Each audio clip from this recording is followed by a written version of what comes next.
I was born the oldest daughter in an Italian working class family. And I grew up at a time where I didn't know that queer folks existed, and I certainly didn't know that trans folks existed. What I knew to be true was that I was a boy, and it didn't matter what the world told me. I just knew that to be true. But I also knew that if I spoke that out loud, that I would be ridiculed, that it would be taken from me. My parents are wonderful people, and I know without a doubt that they love me. But when I was a kid, they were still living in their demons and their addiction. And so I grew up with violence, and I grew up being hit. And I grew up understanding that love and violence could coexist.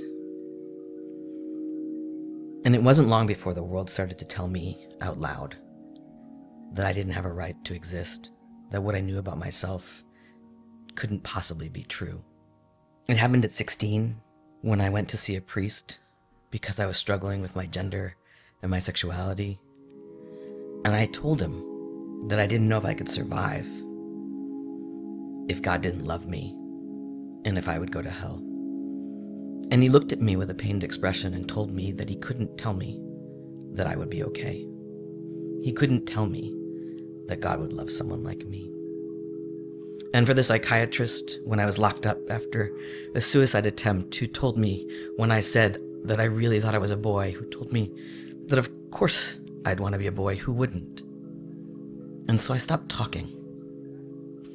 By 17, I was drinking, and I wasn't drinking to get a buzz. I wasn't drinking to feel good. I was drinking to die. I was seeking my own annihilation.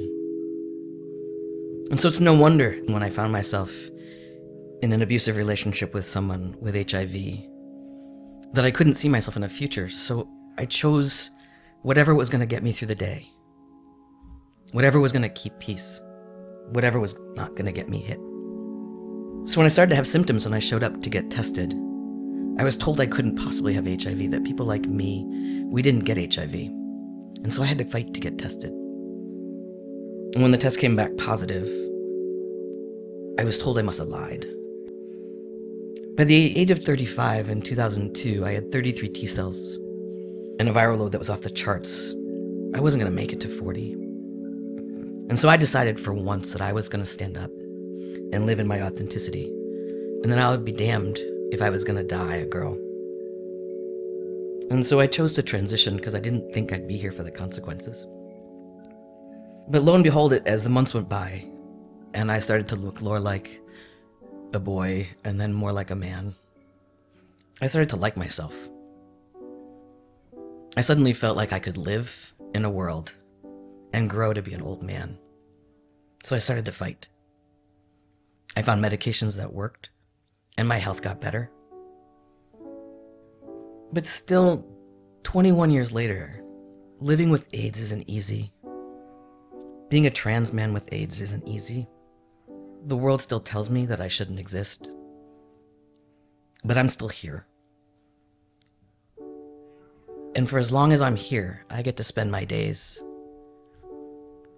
being a living invitation to hope, that I do exist, that I have a right to exist, that each of us, as trans folks, have a right to be here.